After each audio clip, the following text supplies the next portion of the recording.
Come on, my time with everyone. Welcome to the final installment of Attack of the Anime. Hold your tears until the end of the video, please. I know, folks, I feel bad to put this rarely viewed video series to rest, but I have to. For you see, I have a life. What, you think I sit around my house all day watching cartoons and kung fu movies? No, I actually have to work to get to that point, you know. I don't have my parents to take care of me. I have to fight for my own meals. My neighbor got caught in my rabbit trap again. I'll worry about that later. Anyway, the point I want to make is that trying to get into a new anime series on a weekly basis was becoming a real challenge for me. Mainly because I'm busier than an overseas animation studio, and because there are so many other things I'm into. But what do I see every time I go onto my YouTube channel? More and more requests to watch more and more anime shows. You're tearing me apart, fan requests! So, I feel it's time to give this series the lethal injection so I can start getting into animes at my own dang pace, and not having to worry about slapping together a minute-and-a-half video filled with bad jokes and talking about an anime series I'm not even going to watch after the first episode. Oops, I wasn't supposed to say that.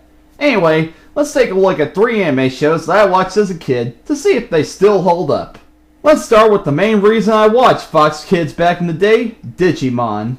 Judging by the title, people will assume that this is a rip-off of Pokemon, but it's not.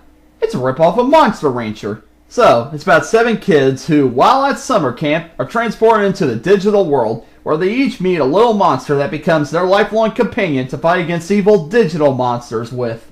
If you think back to my first video on anime, I did say I liked this show better than Pokemon. Well, I'm happy to say that I love old Fox Kids commercials better than both of them. Yeah, that's right. I find myself popping in my old VHS tapes just to watch the commercials. Is that sad? Not really, especially when this show is full of average characters that only have one personality trait each. Ty is the leader, Joe is the clumsy guy, Izzy is the tech wizard, Mimi is the bimbo, Sora is the Sora, Matt is the cool guy, TK is the crybaby, and Kari is the Kari. I'm surprised I remembered all those characters' names without having to do a Wikipedia search. Also, the action scenes are not only below average, but they feel like as though nobody can win or lose them. The monsters always shout out which attack they're going to use. Won't the other monster use that as an opportunity to, I don't know, get out of the way? How did some of these monsters in this show get killed off? I mean, deleted. Anyway, although I loved this as a kid, Digimon is just another kid anime that was made even kiddier by the English dub. Now, I want to get to that Cracker Jack commercial. The next anime is Yu-Gi-Oh! Oy. So, it's about a group of friends who play a card game called Duel Monsters. But their harmless game ends up becoming serious business as they possess magical powers, spirits of ancient Egyptian pharaohs get thrown into the plot, and I think Steve Urkel was involved in it at one time. Well, what the truck? Isn't it supposed to be about a dang card game? My god, are Duel Monsters going to end up being a failed plot by the Nazis as well? Anyway, in America, this show came around as a way to promote merchandising in the form of a card game that every person played. And I mean every person.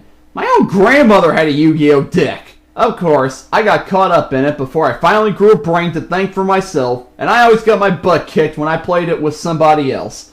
Well, it's easy to beat somebody when you attack on the first turn, you cheating jackasses! Speaking of breaking the rules, you forget this anime was about the same card game as the rules were all jacked up in the show. Thanks for making me think that I can attack on someone else's turn, you lying waste of paper and voice acting. Yeah, this is yet another anime I grew out of, mostly because I got really tired of seeing the same card game over and over again, and each duel would drag on for several episodes. I kid you not, I remember watching an episode about Yugi dueling Kaiba, and the whole 20-minute episode focused on one turn. One turn! Also, you could say the writers bringing in all the outside drama into the episodes made it interesting, but it's a show about a trucking card game. Why does it have to turn into an Egyptian soap opera? Just play the dang cards! That's all the kids cared about! And then came the crap load of spin-offs. Yu-Gi-Oh! GX, Yu-Gi-Oh! 5Ds, and Yu-Gi-Oh! Zexal.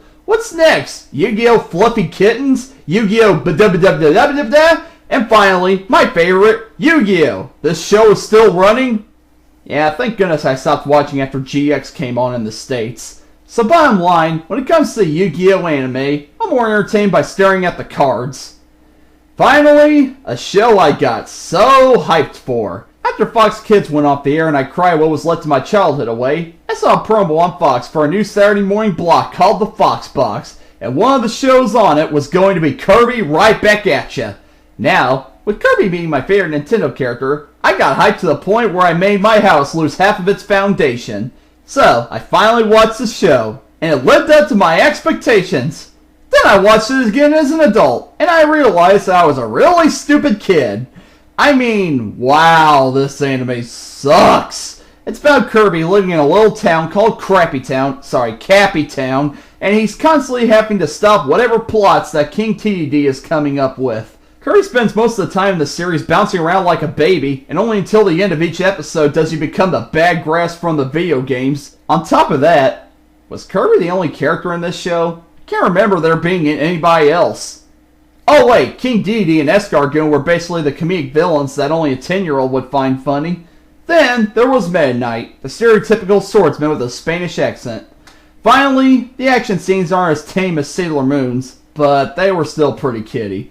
It was just another excuse to make me wake up early on Saturday mornings, and it is a perfect example as to why adapting characters from one media to another rarely works. So, there's the final attack of the anime. I really hate to go on a sour note, so here's the last minute boost of optimism. I can say that getting into anime has changed my life. I've become more willing to try out new things, and the level of creativity and edge of anime has given me a boost of my creative mind. Anime is definitely an art form that deserves the utmost respect, and I'm so proud to be a fan of it. Thanks guys for all the suggestions for animes to check out, and I'm looking forward to trying out a lot more in the future on my own free will, not being forced into it on a weekly video series. I'm Looney, and I'm signing out. Woo, my shoulders feel a lot lighter for some reason.